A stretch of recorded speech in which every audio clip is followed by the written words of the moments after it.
How's it going, YouTube? Okay, I got a problem here, and it's a pretty dumb one.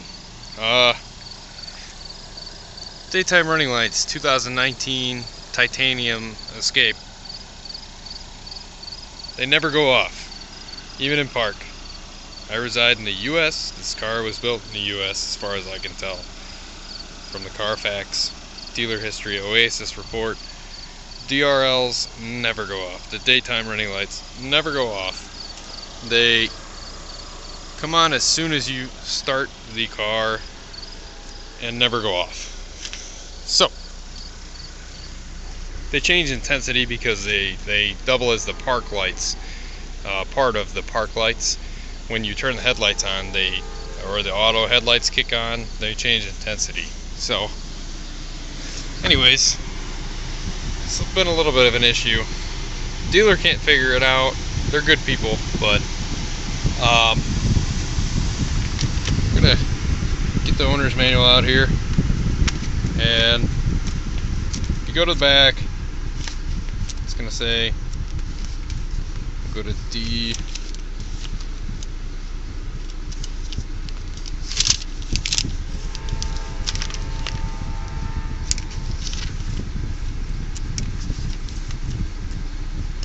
Just wanted to show you guys that I looked into this a lot.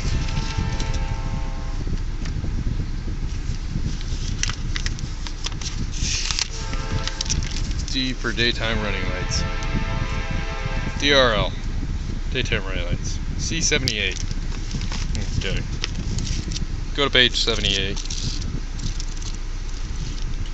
And I already know the normal operation that these should, well, in my head, they should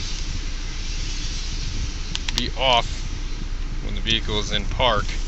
This is just my personal experience from every other auto manufacturer. In my 2011 Malibu back there, my other Fords, either they're selectable through the instrument cluster. This is the non-configurable lighting on this 2019 Escape. Also built in the US, which is weird because non-configurable usually, let's see where this is here. Lighting, okay. Rain light, no DRL switch. Now, I work for a company that maintains fleets, and we get a lot of new Fords, brand new Fords. Build new Fords all the time. You know, get to see exactly what's coming out of the factory. And these are from XL, no power group, to power group, right? All built in the US, come straight to us.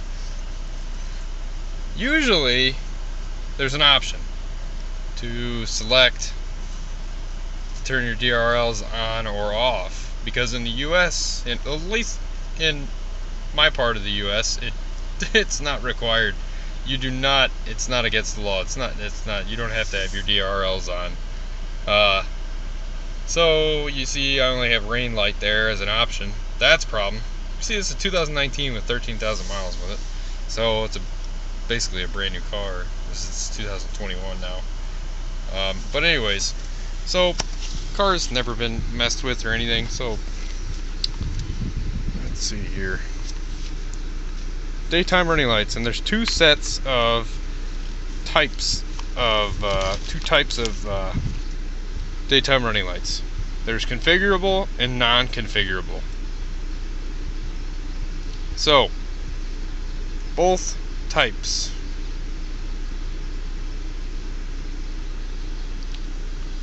this is the criteria that has to be met for them to run. Notice number 2 in the conventional non-configurable, which would mean non-configurable is what this is. You cannot switch them off. So no matter what, when it comes out of park, they should be on. So all this criteria has to be met for them to be on. So is not, okay, I program Wayland stuff. Is and is not. That's a heavy duty thing to watch for. So headlight switch off. Is in park. Park. Okay. So headlight switch off. Okay.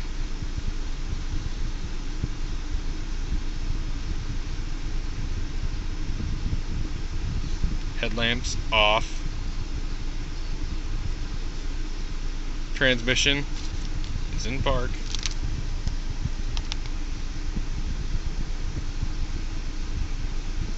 Not a manual transmission.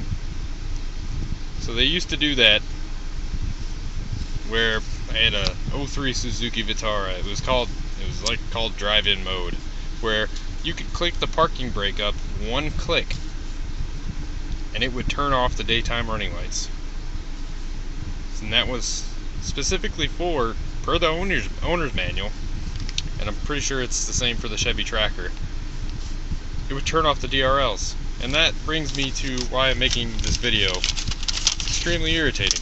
When you go to the drive-in movies, which we like to do because we still have one here, and you start your car up between movies and you blind everybody. Or anytime you basically touch the ignition, you blind everybody. Now that's a fancy car, right?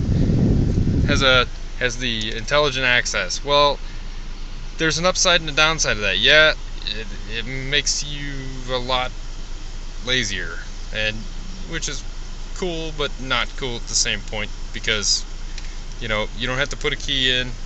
Well, you lose something from that. You lose accessory mode, official accessory mode. There's no way to put this car into a true accessory mode. Okay? No matter what you do,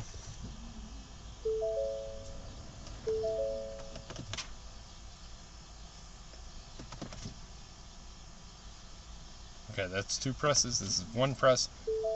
It's basically run. It's run. Okay, it puts it in run start mode. Okay.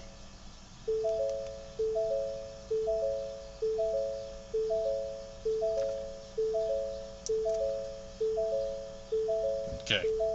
So that's what you get. You can't sit through a drive-in movie in this mode. It's not gonna do you very good. And you know what? I bet you it's so broken. Alright, so this is ignition on. Even ignition on with the headlight switch off. They're on. And no other lights are. No tail lights, that's a reflection. Filament's not lit.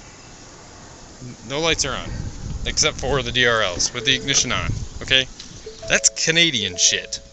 And I made sure that this isn't a Canadian car. It wasn't built in Canada. It wasn't sold for the Canadian market.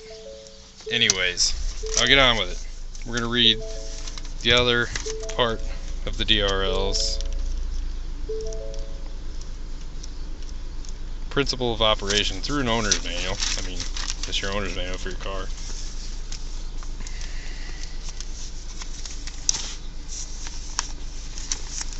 Type 2 configurable switch, which you see that I don't have.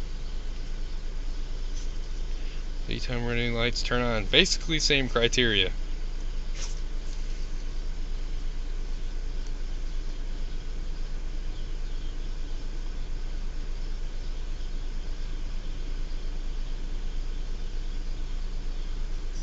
I'm trying to see if the dealer will program my instrument cluster to be configurable, because that is ridiculous. Well, I mean, both ways they should be off.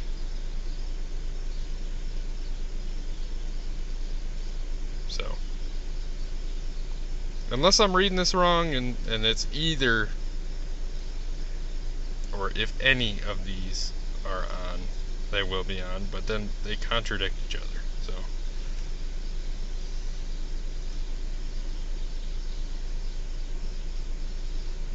But yeah, correct me if I'm wrong, because I'm telling you, if it's the case where these are not, okay, if I'm reading it, if they are not where all criteria has to be met. If any of these are met, they are on. I'm gonna come out with a fix for that, because I had already planned on putting a honeycomb grill in this car, and I'll tell you right now, I will engineer something. I know I will get the pin out for that headlight connector as fast as you can say what.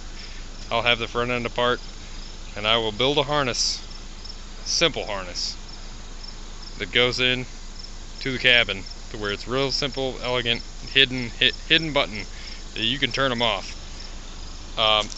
Like I said, I know they're a safety item, but when you're at the drive-in movies and there's no way to turn off a light on your car, it doesn't get any more irritating than that.